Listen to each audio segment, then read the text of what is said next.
we were treated to an absolutely rip-roaring Stage 5 finale. Mads Pedersen trebling up, his first stage win in the pink jersey. Let's have a look. Let's deconstruct the last 800 or 900 metres. Now, the first rider that you'll see here, that is none other than Monsieur Romain Bardet. He's leading out. He's got Max Poole, the British rider, on his wheel. And we've already, on the left-hand side there, Vacek. And this is Mads Pedersen. Remember, Pedersen has already made a Herculean effort just to get back in contact. Real measured riding by his teammate to make sure he's in position.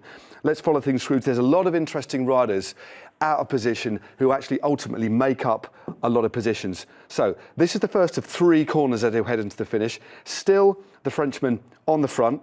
Now this is where Vacek just starts to make his move. So Vacek here on the front, clearly illustrated in the white jersey. We've got Mads Pedersen there as well. Also the ever-consistent Ola just on his wheel. But there's a couple of other interesting riders that are a long way down. We heard from the finish that Tom Pidcock, a little bit disappointed. But look where Tom is. Look at the difference in this space between Pedersen, the winner, and ultimately Tom Pidcock, who finished 3rd on the day. So let's play things through.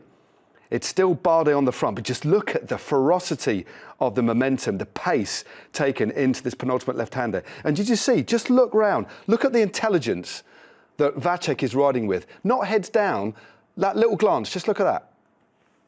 That little glance there, that is a rider, if I can get the pen to work, there, that's a rider looking around to make sure that he's on the wheel. At this critical point of the race, if a rider is just off the wheel, they're wasting energy. And there's no room here for any wasted energy at all. So let's continue through. Little look round, Pedersen's on the wheel, he's absolutely dialed. There's a lot of movement actually on the inside. Let's just freeze frame it here. Look at this rider. That's Primoz Roglic, another rider, didn't end up in the top 10, but used the inside line, carried a lot of pace to move through. So much going on, so many individual stories in the closing stages of this race.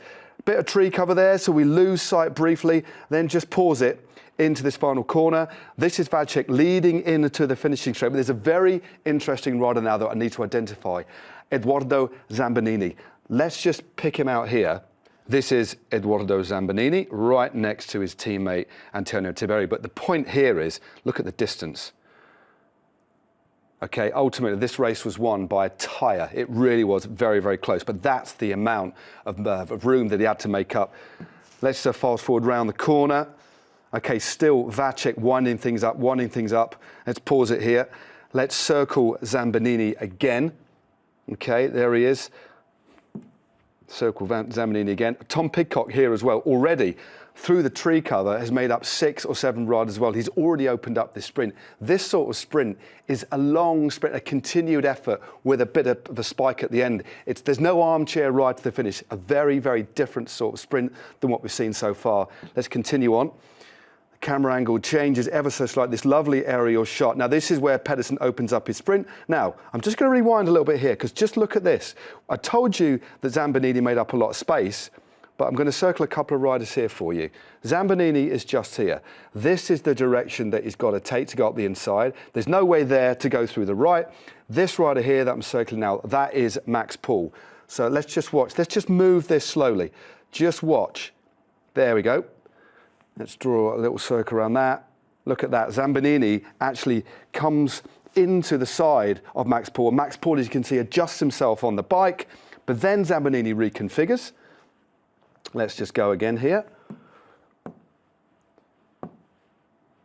Pedersen opened up the sprint. Not much space on the inside, but look at Zambanini now coming up on the inside. Just look at this. And still, we've only got 100 metres to go.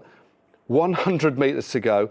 And again, that is the line that Zambanini's taken. He's now got a pretty clear run, although that is a very narrow space. But just watch Pedersen gently open the door on the right-hand side. It is an absolutely fascinating battle. Just look at the pace of Zambanini on the inside now. Pidcock is fading, but Zambanini, in the last 100 metres, arguably in the last 150 metres, was the fastest rider there. But crucially, he didn't cross the line first. That went to the quite magnificent Mads Pedersen, who judged this race yet again to perfection.